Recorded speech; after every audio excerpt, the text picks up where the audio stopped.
আসসালামু আলাইকুম এভরিওয়ান, হাজির হয়ে গেলাম আবারও তোমাদের জন্য নতুন বছরে একদম নতুন একটা ড্রামা নিয়ে, যেখানে খুবই গরিব ফ্যামিলির একটি বাবা মা হারা মেয়ে এবং বড়লোক বাবার হ্যান্ডসাম ছেলের লাভ স্টোরি দেখানো হয়েছে। তবে তাদের লাভ স্টোরিটা শুরু হওয়ার আগেই শেষ হয়ে যায়। তো পরবর্তীতে আবারও কি তারা তাদের প্রিয় মানুষকে খুঁজে পাবে, নাকি অসমাপ্তই রয়ে যাবে স্কুল জীবনের ভালোবাসা, তা জানতে হলে পুরো ভিডিওটা দেখতে হবে। আর হ্যাঁ, আমার পক্ষ থেকে তোমার জন্য নতুন বছরের অনেক শুভেচ্ছা এবং ভালোবাসা রইল। তোমরাও আমার জন্য দোয়া করো। তাহলে চলো এবার বকবক বন্ধ করি আর ভিডিও শুরু করি।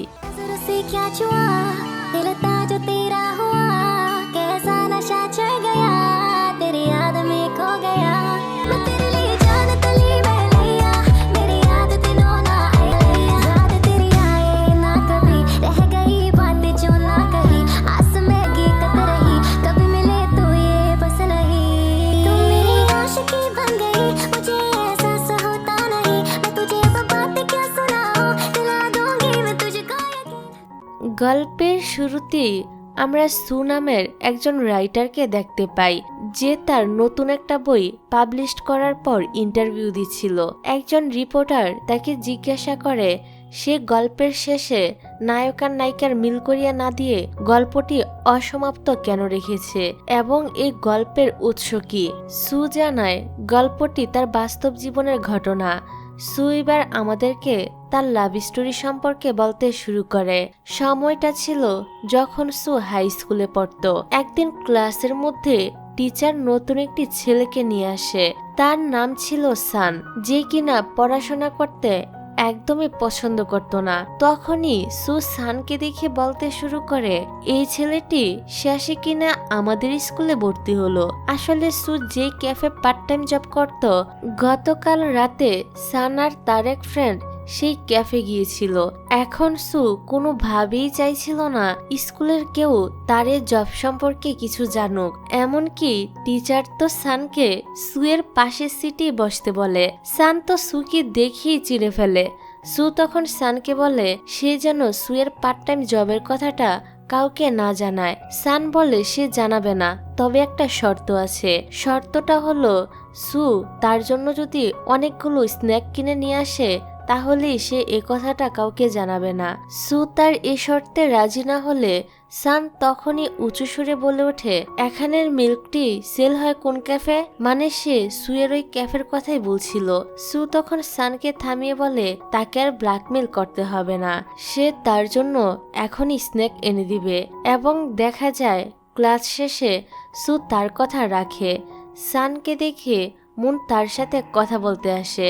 আসলে তারা মাধ্যমিক স্কুলে একসাথেই পড়তো। পরের সিনে দেখা যায় সু আবারও সানের জন্য খাবার কিনে ফিরছিল।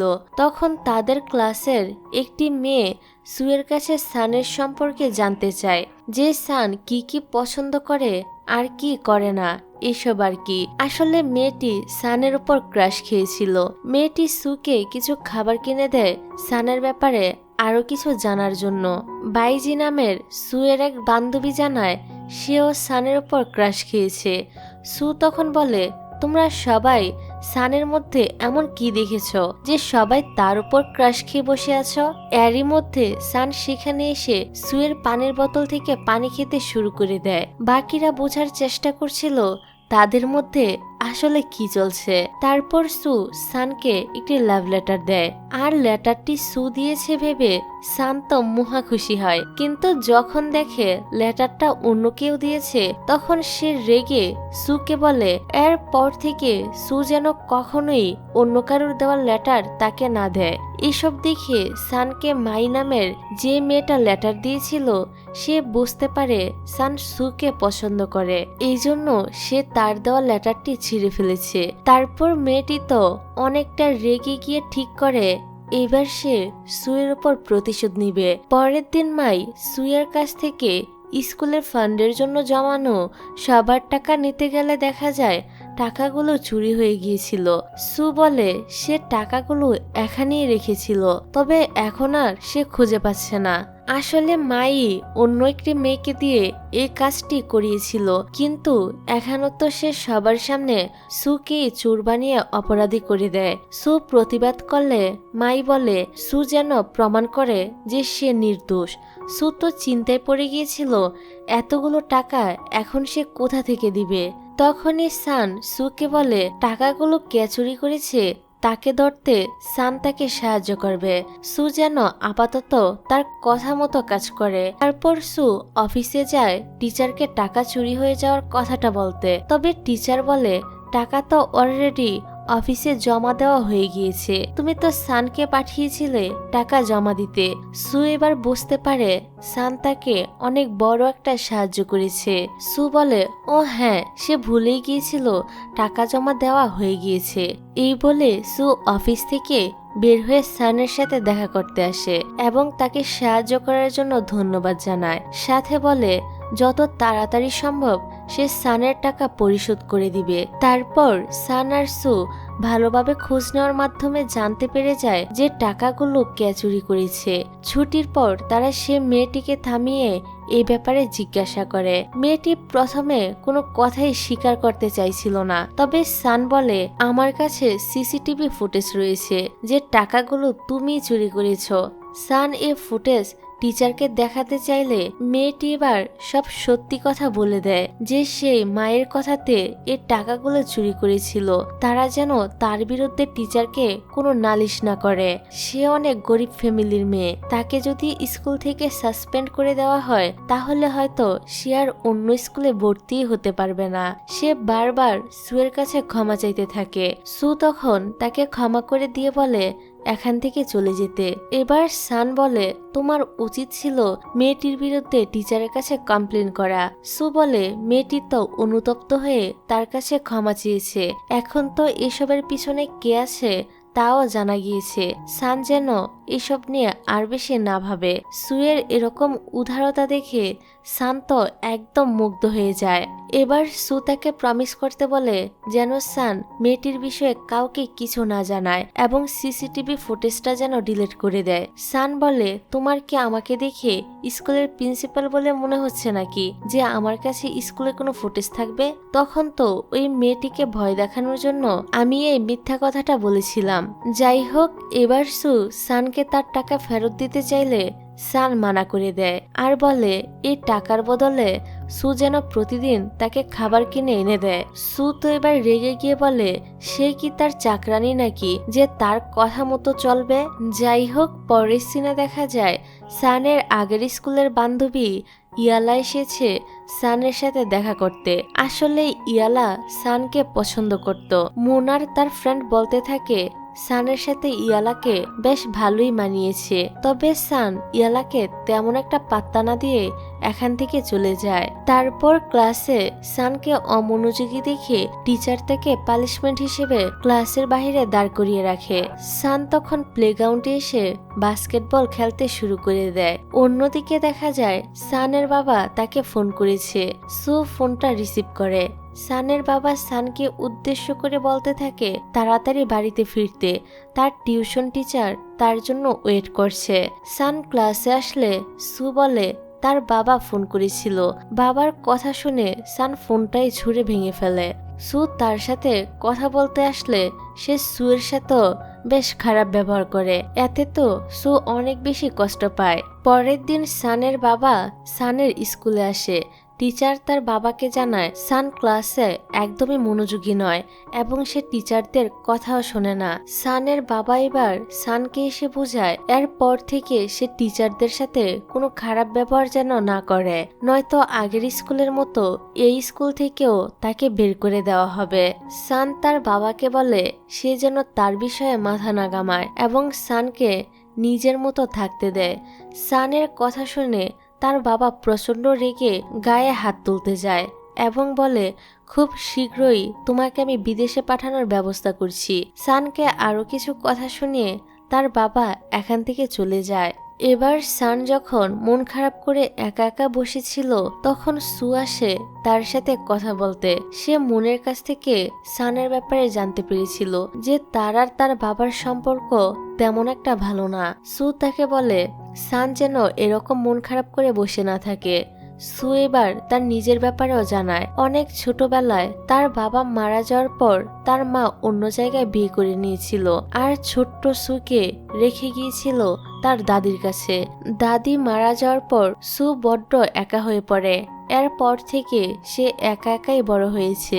এত বছরও তার মা তাকে একবারও দেখতে আসেনি। কথাগুলো শুনে সান বুঝতে পারে সুয়ের কষ্টটা, কারণ বেশ কয়েক বছর আগে সানের বাবা মায়ের ডিভোর্স হয়ে গিয়েছিল। প্রতিটা মুহূর্তে সে তার মাকে খুবই মিস করে। সুয়ের সাথে অনেক কথা শেয়ার করতে পেরে সানের মনটাও একটু হালকা হয়। তখনই সু দেখতে পায় সানের ফোনে তার কিছু ফানি পিকচার রয়েছে। সু সানকে সেগুলো ডিলিট করার জন্য বলতে থাকলে সান তাকে পিকচারগুলো দেখিয়ে টিস করতে থাকে আর সুও ফোনটা নেওয়ার জন্য তার পিছে দৌড়াতে থাকে। তারপর ক্লাসে দেখা যায় টিচার বলছে সামনে তোমাদের পরীক্ষা, তাই তারা যেন এখন থেকে ভালো করে পড়াশোনা শুরু করে দেয়। সু সানকে জিজ্ঞাসা করে ক্লাসের পর তার অন্য কোনো প্ল্যানিং আছে কিনা। সান না জানালে সু বলে সান যেন তার সাথে লাইব্রেরিতে যায়, সেখানে তারা একসাথে পড়াশোনা করবে। এখন লাইব্রেরিতে পড়া শেষ করতে করতে রাত হয়ে যায়। সু সানকে বলে এখন তাদের বাড়ি চলে যাওয়া উচিত। এদিকে সিকিউরিটি গার্ড রুমের লাইট জ্বলতে দেখে সেদিকে এগিয়ে যেতে থাকে। সানরা গার্ডকে আসতে দেখে এক জায়গায় লুকিয়ে পড়ে, কেননা তারা চাইছিল না গার্ড তাদেরকে একসাথে দেখেনি। তারা যখন লুকিয়েছিল তখন তারা অনেকটাই কাছাকাছি চলে আসে।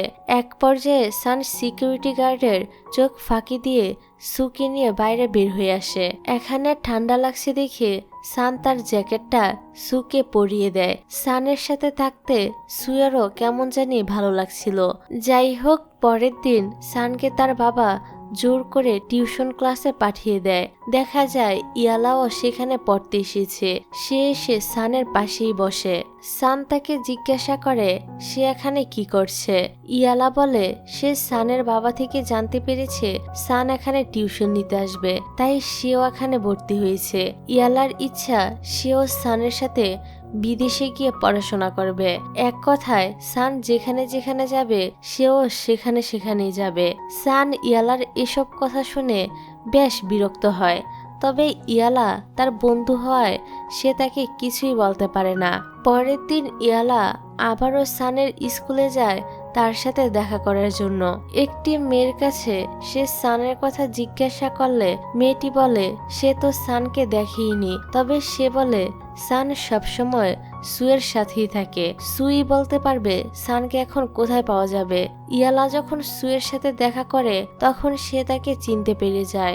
ইয়ালা বলে আরে তুমি তো দেখছি ক্যাফে কাজ করা সে মেয়েটা। এখানে ইয়ালা তো সুকে অনেক আজে বাজে কথাও শোনায় এবং সানের থেকে দূরে থাকার জন্য ওয়ার্নিং দেয়। সু প্রতিবাদ করলে ইয়ালা তার গায়ে ড্রিঙ্কস ফেলে দেয়। তারপর বাড়ি ফিরে সু তার ইউনিফর্মটি পরিষ্কার করতে থাকে আর আজকের কথা ভেবে মন খারাপ করে কান্না করতে শুরু করে। পরের দিন টিচার তাকে অফিসে ডাকে এবং জানায় তিনি জানতে পেরেছেন সু একটি ক্যাফেতে জব করে। টিচার সুকে বলে এখন তার বয়স অনেক কম, তার উচিত জব ছেড়ে শুধু পড়াশোনায় ফোকাস করা। টিচার এসব সুয়ের ভালোর জন্যই বলছিল।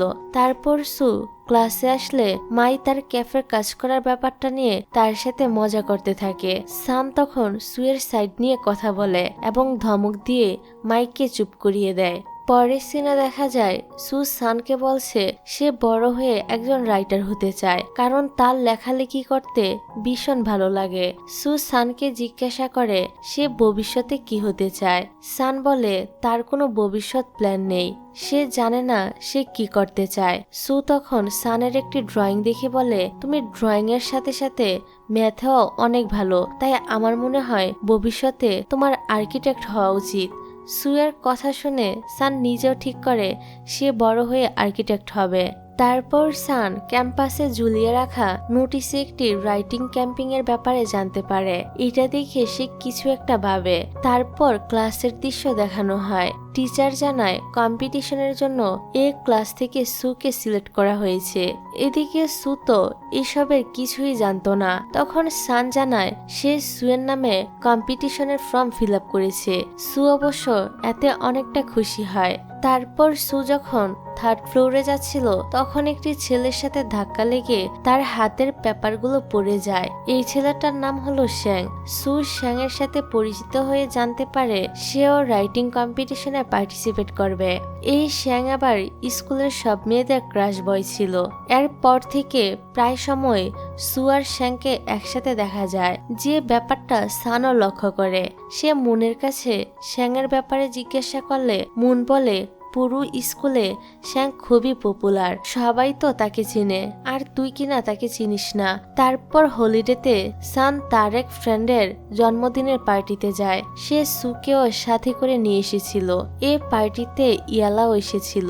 সে সবসময় সানের সাথে থাকার চেষ্টা করে, যার ফলে সু পুরো পার্টিতে একা হয়ে পড়ে। এতে তার খারাপ লাগলে সে সানের ওপর রাগ করে বাইরে বের হয়ে আসে।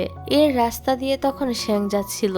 শ্যাং সুকে সাথে করে নিয়ে যেতে চাইলে সান এসে বাধা দেয়। সু তখন সানকে তার থেকে দূরে থাকতে বলে শ্যাংয়ের সাথে চলে যায়। শ্যাং আর সুকে একসাথে দেখে সানের তো একদমই ভালো লাগে না।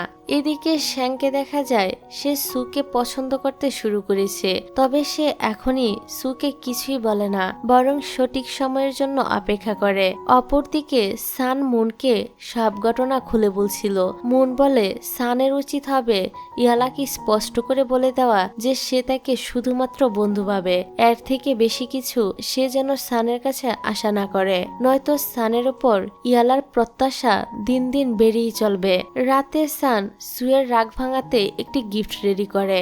পরদিন স্কুলে সেটা সুকে দিতে গেলে জানতে পারে সু আজ কম্পিটিশনে যাওয়ার জন্য বের হয়ে পড়েছে।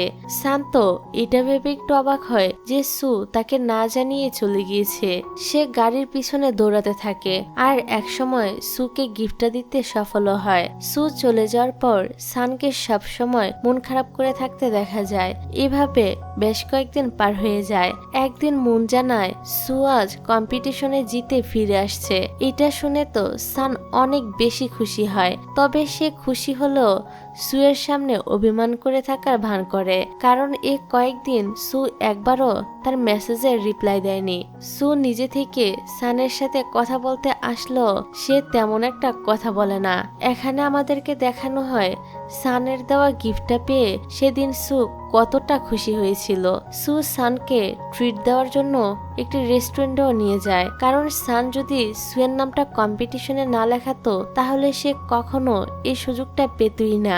এখানে সান আর সুয়ের বন্ধুত্বটা আবারও আগের মতো হয়ে যায়। পরের সিনে দেখা যায় সু আর সানের একসাথে লাইব্রেরিতে পড়তে যাওয়ার কথা ছিল, তবে সান জানায় সে কোথাও যেতে পারবে না, একটা প্রবলেম আছে। তাই সু যেন তার বাড়িতে চলে আসে। কিছুক্ষণ পর সু সানের বাড়িতে চলে আসে। সান জানায় তাকে তার কাজিনের ছোট্ট মেয়েটার খেয়াল রাখতে হচ্ছে, তাই সে বাড়ি থেকে বের হতে পারছে না। সব শুনে সু বলে, তাহলে এই ব্যাপার, আমি তো মনে করেছিলাম তোমার আবার কি না কি হলো। সান বলে সে অনেক দুষ্ট, তাকে সামলানো এতটাও সহজ না। তবে দেখা যায় সু খুব সহজেই মেয়েটির সাথে ভাব জমিয়ে ফেলেছে, এমনকি পুরোটা সময় সুই তার খেয়াল রাখে। পরের দিন স্কুলে খেলার সময় সু হঠাৎ করে সেন্সলেস হয়ে পড়ে যায়। সান সুকে ক্যাম্পাসের মেডিকেল রুমে নিয়ে যায়। কিছুক্ষণ পর সুয়ের সেন্স ফিরে আসে।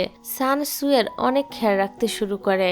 এখান থেকে কয়েকদিনের পরের সিন দেখানো হয়। পরীক্ষার আগে টিচার ক্লাসের সবার সিট চেঞ্জ করে দেয়। সানের পাশে যে মেয়েটি বসে সে এক দৃষ্টিতে সবসময় সানের দিকে তাকিয়ে থাকে। তবে সানের কাছে তো এসব একদমই ভালো লাগছিল না, কিন্তু তার কিছুই করার ছিল না। সু সানকে জিজ্ঞাসা করে নতুন ডেস্কমেটকে তার কেমন লেগেছে। বিরক্ত হয়ে সান বলে, তুমি আমার সাথে এভাবে মজা করা বন্ধ করো তো। আসলে সান তো কোনোভাবে সুয়ের পাশে বসার চেষ্টা করছিল। পর ওদের এক্সাম শুরু হয়ে যায়। প্রতিদিন সান সুয়ের জায়গায় কিছু না কিছু গিফট রেখে দিত, যেগুলো পেয়ে পেয়ে সুও অনেক বেশি খুশি হতো। তারপর রাতে সান বাড়ি চলে যাওয়ার পর সু একা একা বাড়ি ফিরছিল। হঠাৎ তার কাছে মনে হতে থাকে কেউ তার পিছু করছে। তাই আরো জোরে সাইকেল চালাতে গিয়ে সু তো পড়ে যায়। সান তখন এসে সুকে উঠায়। আসলে সেই এতক্ষণ সুয়ের পিছু নিয়েছিল এটা দেখার জন্য যে সে ঠিকমতো বাড়িতে পৌঁছেছে কিনা। তবে সু তো উল্টো তার জন্য ভয় পেয়ে গিয়েছিল। যাই হোক, পরদিন ক্লাসে সান সুকে ঠিকমতো দেখতে পারছিল না। এজন্য সে তো সামনের সিটে বসা ছেলেটাকে সরে বসতে বলে। এ নিয়ে তাদের মধ্যে কথা কাটাকাটি হলে টিচার দুজনকে ক্লাস থেকে বের করে দেয় এবং জিজ্ঞাসা করে তাদের সমস্যা কি। সান বলে সে ব্ল্যাকবোর্ড দেখতে পারছিল না, তাই ছেলেটিকে নিচু হতে বলেছিল। ছেলেটি বলে সান মিথ্যা বলছে, তার থেকে সানের উচ্চতা অনেক লম্বা, তাই বোর্ড না দেখতে পাওয়ার কোনো প্রশ্নই ওঠে না। টিচার এবার ছেলেটিকে ক্লাসে যেতে বলে আর সানকে বলে সান যদি পরীক্ষায় ভালো রেজাল্ট করে তাহলে তার ইচ্ছা মতো যে কোনো সিটে বসতে পারবে। তো পরীক্ষার রেজাল্ট দিলে দেখা যায় সান অনেকটাই ভালো রেজাল্ট করেছে আর সু হয়েছে ক্লাস টপার। টিচার আগেই বলেছিল ভালো রেজাল্ট করলে সান তার পছন্দ মতো সিটে বসতে পারবে। এই জন্য সান এসে সুয়ের ঠিক পিছনের সিটে বসে। এভাবে হাই স্কুল শেষ করে তারা এবার কলেজে উঠে পড়ে। এই জন্য এখন থেকে ছেলেরা ছেলেদের হোস্টেলে আর মেয়েরা মেয়েদের হোস্টেলে থাকতে শুরু করেছে। এদিকে মুন আবার সুয়ের বান্ধবী বাইজিকে পছন্দ করত। সান এটা নিয়ে তাকে খেপাতে থাকে আর মুন সুকে নিয়ে সানকে খেপাতে থাকে। তখনই সানের ফোনে সুয়ের কল আসে। মূলত বাইজি সুয়ের ফোন থেকে কল করেছিল। সে মুনের সাথে কথা বলতে চাইছিল। ফোনটা মুন নিলে বাইজি বলে মুন যেন এখনই গার্লস হোস্টেলে চলে আসে। মুনের সাথে তার অনেক ইম্পর্টেন্ট কথা রয়েছে। বাইজি ডেকেছে বলে মুন তো সেই লেভেলের একটা ভাব নিয়ে গার্লস হোস্টেলের দিকে চলে যায়। এমনকি সান সাথে যেতে চাইলে সে তাকে সাথেও নেয় না। হোস্টেলের ভিতরে প্রবেশ করার গেটে একজন গার্ড ছিল। সু তাকে কথার মাধ্যমে ব্যস্ত রাখে। সেই ফাঁকে বাইজি মুনকে ভিতরে যেতে ইশারা করে এবং দেখা যায় মুন খুব সহজেই ভিতরে প্রবেশ করতে পেরেছে। এখন মুন জিজ্ঞাসা করে বাইজি তাকে এখানে কেন ডেকেছে। বাইজি বলে তাদের রুমটা অনেক নোংরা হয়ে গিয়েছে। মুন যেন রুমটা খুব সুন্দর করে পরিষ্কার করে দেয়। অর্থাৎ মুন কি ভেবে এসেছিল আর তার সাথে এটা কি হয়ে গেল। মুন কাজটি করতে না চাইলো বাইজি তাকে ভয় দেখিয়ে বলে মেয়েদের হোস্টেলের একটা ছেলে লুকিয়ে ঢুকেছে। বুঝতে পারছে তো, সবাইটা জানার পর তোমার কি অবস্থা হবে। বেচারা মুন তো এখানে ভালোভাবেই ফেসে গিয়েছিল, তাই বাধ্য হয়ে সে তখন রুম পরিষ্কার করার কাজে লেগে পড়ে। যাই হোক, কাজ শেষ করে মুন এবার হোস্টেলে ফিরে আসলে সান জিজ্ঞাসা করে তারা তাকে কেন ডেকেছিল, তাছাড়া তার ফিরতে এত দেরি হলো কেন। রুমে অন্য রুমমেটরা ছিল বলে মন মিথ্যা বলে যে বাইজি নাকি তাকে অনেক মিস করছিল, তাই তাকে দেখার জন্যই ডেকেছিল। সবার সামনে এগুলো বলল। সানকে সাইডে নিয়ে গিয়ে সে সব সত্যিটা বলে দেয়। সান ওর এমন অবস্থার কথা শুনে অনেক হাসতে থাকে। রাতের বেলা ভাইজি সুকে বলে আচ্ছা বলো তো মুনরা এখন কি করছে। সু বলে হয়তো বই পড়ছে আর তা না হলে ভিডিও গেম খেলছে। ভাইজি তখন রেগে বলতে থাকে মুন আর একবারও তাকে মেসেজ করলো না। আসলে ভাইজিও মুনকে পছন্দ করে, তবে সে মুনের সামনে তা প্রকাশ করে না। অপরদিকে দেখা যায় সান আর মুন ফোন নিয়ে ওয়েট করছিল কার ফোনে আগে মেসেজ আসে। দেখা যায় সানের ফোনে সুয়ের মেসেজ এসে গিয়েছে, যা দেখে সান তো ভীষণ খুশি হয় এবং সে সুয়ের সাথে কথা বলতে শুরু করে দেয়। মুন এবার সানের থেকে ফোনটা কেড়ে নিয়ে মেসেজ পড়ার চেষ্টা করতে থাকে। চেঁচামেচির আওয়াজ শুনে বাইরে থেকে গার্ড তাদেরকে বকাবকি করতে থাকে এবং ঘুমিয়ে পড়তে বলে। পরের দিন সকালে সান ব্রেকফাস্ট কিনে বাইজির হাতে পাঠিয়ে দেয় সুয়ের জন্য। সারাদিনে সে এভাবে অনেক প্রয়োজনীয় জিনিস সুয়ের জন্য পাঠাতেই থাকে। রাতে আবারও বাইজিকে ডাকলে এবার বাইজি বলে আরে ভাই থামো, এবার সারাদিনে তুমি কতবার এখানে এসেছো একবার মনে করে দেখো।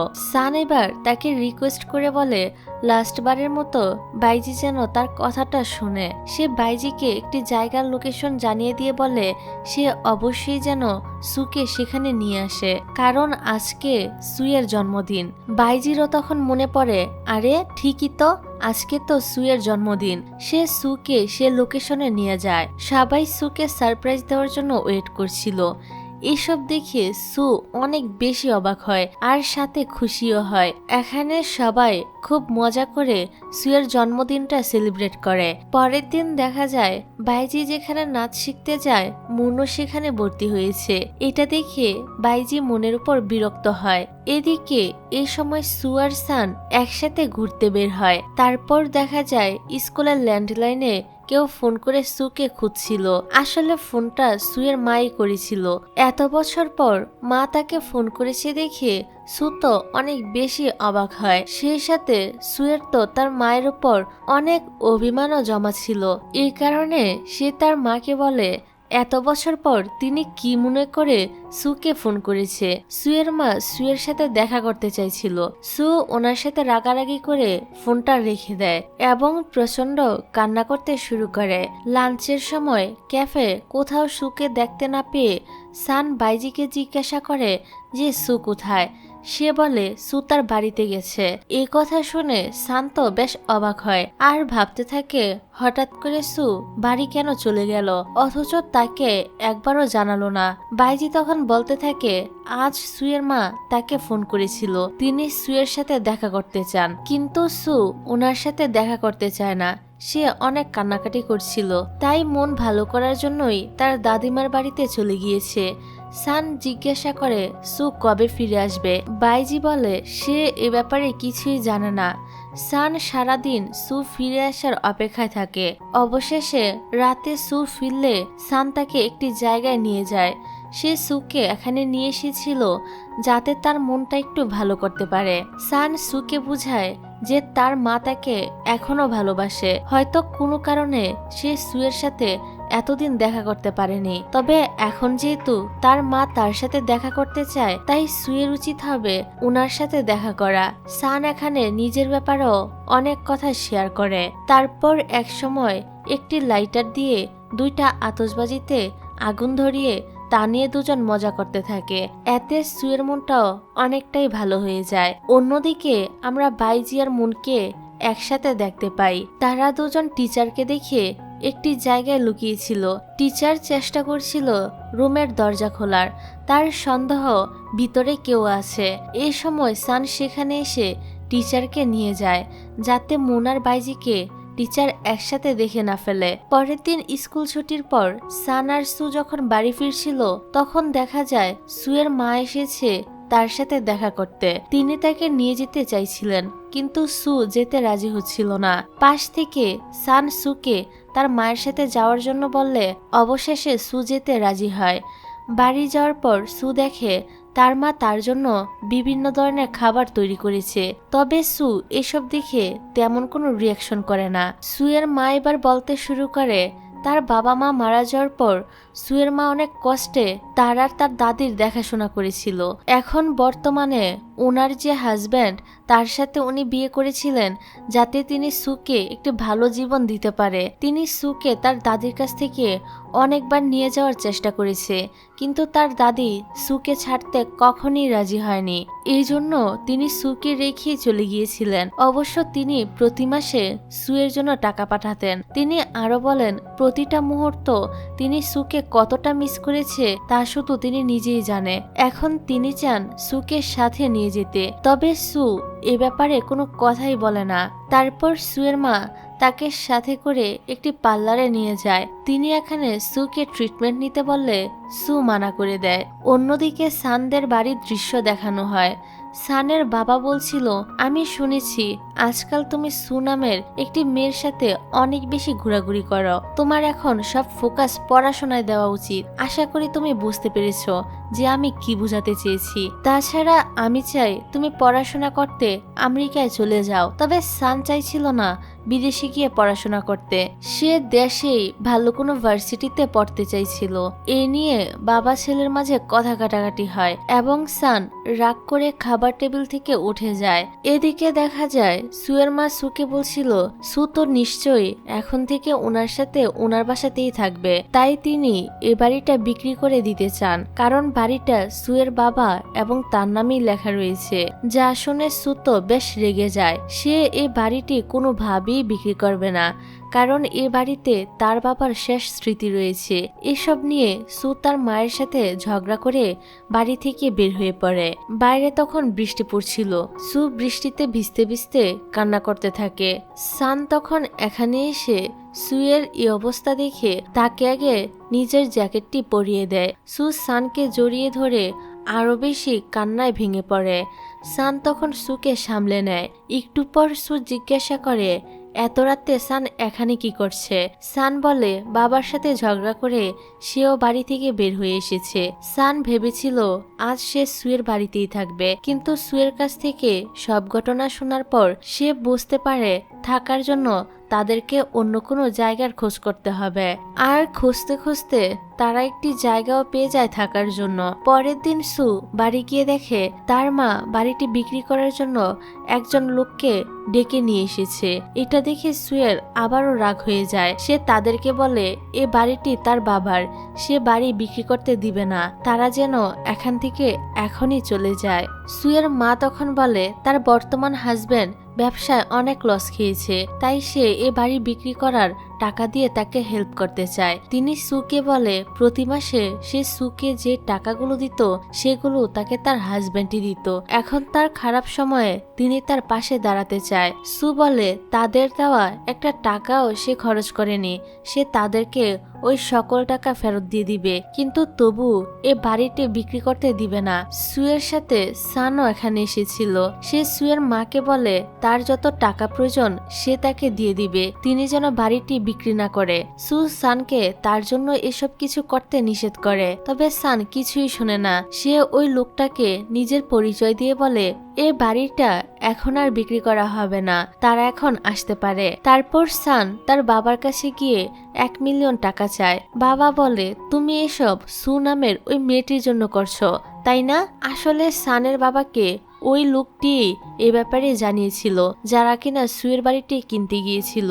যাই হোক, এবার সান বলে হ্যাঁ, সে সুয়ের বাড়িটা বাঁচানোর জন্যই এসব করছে। সানের বাবা তখন বলে 1 মিলিয়ন টাকা দেওয়া আমার কাছে কোনো ব্যাপারই না, তবে আমি শুধু শুধু তোমাকে এতগুলো টাকা কেন দিব? তুমি তো কোনো কাজও করো না যে পরে আমাকে টাকাগুলো ফেরত দিবে। বাবা ছেলের মাঝে আবারও কিছুক্ষণ কথা কাটাকাটি হয়। সানের বাবা বলে তিনি একটা শর্তেই সানকে টাকা দিতে পারে, আর সেটা হলো যদি সান ওনার কথা মতো বিদেশে পড়তে যায়। সান তখন রেগে গিয়ে বলে সে কিছুতেই বিদেশে যাবে না। তার বাবা বলে তাহলে টাকার কথাও তুমি ভুলে যাও। সুয়ের কথা ভেবে এখন সান বিদেশে পড়তে যেতে রাজি হয়ে যায়। সানের বাবা তখন আরো একটা শর্ত দেয় যে সে পড়াশোনা শেষ না হওয়া পর্যন্ত একবারের জন্য সান আর দেশে ফিরতে পারবে না। কষ্ট হলো সান সুয়ের জন্য এই শর্তগুলো মেনে নেয়। তারপর সানের বাবা আরো একটা কথা জানায়, তা হলো সানের মা আমেরিকাতে থাকে। সান চাইলে এই কয়েক বছর তার সাথে থাকতে পারে। পরদিন সানের মন খারাপ দেখে মন জিজ্ঞাসা করে তার কি হয়েছে। সান তখন তাকে বিদেশে যাওয়ার কথাটা জানায়, যা শুনে মুনের মনটাও খারাপ হয়ে যায়। সান মুনকে নিষেধ করে সে যেন সুকে এ ব্যাপারে কিছু না জানায়। আমেরিকা চলে যাওয়ার আগে শেষ কয়েকদিন সময়টা সে সুয়ের সাথেই কাটায়, তবে তাকে এক মুহূর্তের জন্য বুঝতে দেয় না এটাই তাদের একসাথে কাটানোর শেষ মুহূর্ত। সেদিন রাতে সান শক্ত করে সুকে জড়িয়ে ধরে। সে সুকে বলতে চাইছিল যে সে তাকে ঠিক কতটা ভালোবাসে, তবে সে তাকে কিছুই বলতে পারে না। সানের সম্পূর্ণ চোখ ভিজে যায় পানিতে, তবে সে সুকে কোনো কিছুই বুঝতে দেয় না। পরের দিন স্কুলে সু সানকে কোথাও খুঁজে পায় না, এমনকি গ্রুপ ফটো তোলার সময়ও সে ছিল না। সুয়ের তো সানের জন্য চিন্তা হচ্ছিল, এজন্য সে আর বাইজি মুনকে সান কোথায় জিজ্ঞাসা করে। মুন বলে সে জানে না। বাইজি বলে সে তোমার বেস্ট ফ্রেন্ড, আর তুমি জানো না সে কোথায়। মুনকে তারা দুজন অনেক জোরাজুরি করলে একসময় মুন সব ঘটনা খুলে বলে এবং জানায় আজকে ফ্লাইটেই সান আমেরিকায় চলে যাচ্ছে। এটা শুনে তো সু তখনই এয়ারপোর্টে যাওয়ার জন্য বেরিয়ে পড়ে। রাস্তায় সে পড়ে যায়, তবু সে বাধা মানে না। কিন্তু এতক্ষণে অনেকটাই দেরি হয়ে গিয়েছিল। সান ততক্ষণে অলরেডি ফ্লাইটে উঠে পড়েছিল। সু সানের জন্য প্রচুর কান্না করতে থাকে। এদিকে সান নিজেও সুকে অনেক মিস করছিল। এভাবেই তাদের লাভ স্টোরিটা শুরু হওয়ার আগেই শেষ হয়ে যায়। এখন বর্তমানে দৃশ্য দেখানো হয়। সু যখন অফিসে বসে কাজ করছিল তখন তার মা তাকে ফোন দেয় আর বলে তিনি তার জন্য একটি ব্লাইন্ড ডেটের অ্যারেঞ্জ করেছে। সু যেন অবশ্যই ছেলেটির সাথে দেখা করে। এমনিতে বিয়ের উপর সুয়ের তেমন কোনো আগ্রহ ছিল না, কিন্তু মায়ের অনেক জোরাজুরিতে সে ব্লাইন্ড ডেটে যেতে বাধ্য হয়। দেখা যায় এই ছেলেটা আসলে শ্যাং ছিল, সুয়ের হাই স্কুলের সেই সিনিয়র ছেলেটি। সু তাকে এখানে দেখে বেশ অবাক হয়। শ্যাং জানায় সে আসলে সুকে হাই স্কুল থেকেই পছন্দ করত, তবে সে তাকে কিছুই বলেনি কারণ তখন সঠিক সময় ছিল না। তবে এখন সঠিক সময় এসেছে সুকে সবকিছু খুলে বলার। শ্যাং আরো বলে সে সুকে বিয়ে করতে চায়, তবে সু এখনই কোনো সিদ্ধান্ত নিতে পারে না, তাই সে শ্যাং এর কাছে কিছুটা সময় চায়। তারপর সে বাইজিকে ফোন করে বলে আজ সে শ্যাং এর সাথে ব্লাইন্ড ডেটে এসেছিল এবং শ্যাং তাকে বিয়ের প্রপোজাল দিয়েছে। বাইজি বলে স্কুলে থাকাকালীন শ্যাং আমার ক্রাশ ছিল। এটা শুনে আবার মুনের একটু রাগ হয়। আসলে মুন আর বাইজি এখন ডেট করছে, তো বাইজি সুকে বলে সুয়ের উচিত শ্যাংকে বিয়ে করে নেওয়া, সে একজন ভালো ছেলে। অন্যদিকে দেখা যায় সান পড়াশোনা শেষ করে দেশে ফিরেছে। মুন তাকে ফোন করে বলে সে যেন এখনই সুকে প্রপোজাল করে, নয়তো অনেক বেশি দেরি হয়ে গেলে সু অন্য কারোর হয়ে যাবে। সানের তখন আর কিছুই করার থাকবে না। এদিকে দেখা যায় সু তাদের স্কুলে ঘুরতে এসেছিল। সে স্কুলের সবকিছু দেখতে থাকে আর পুরনো স্মৃতিগুলো মনে করতে থাকে। হঠাৎ তার কাছে মনে হয় পিছনে কেউ দাঁড়িয়ে রয়েছে। পিছনে ঘুরতেই সানকে দেখে সে তো একদম শকড হয়ে যায়। সান আর এক মুহূর্ত লেট না করে সুকে বিয়ের জন্য প্রপোজাল করে দেয়। সু তখন সানের উপর থেকে সব রাগ অভিমান ভুলে তাকে আপন করে নেয়। আর তাদের এই মিলনের মধ্য দিয়ে এই সুন্দর ড্রামাটি এখানেই হ্যাপি এন্ডিং হয়ে যায়।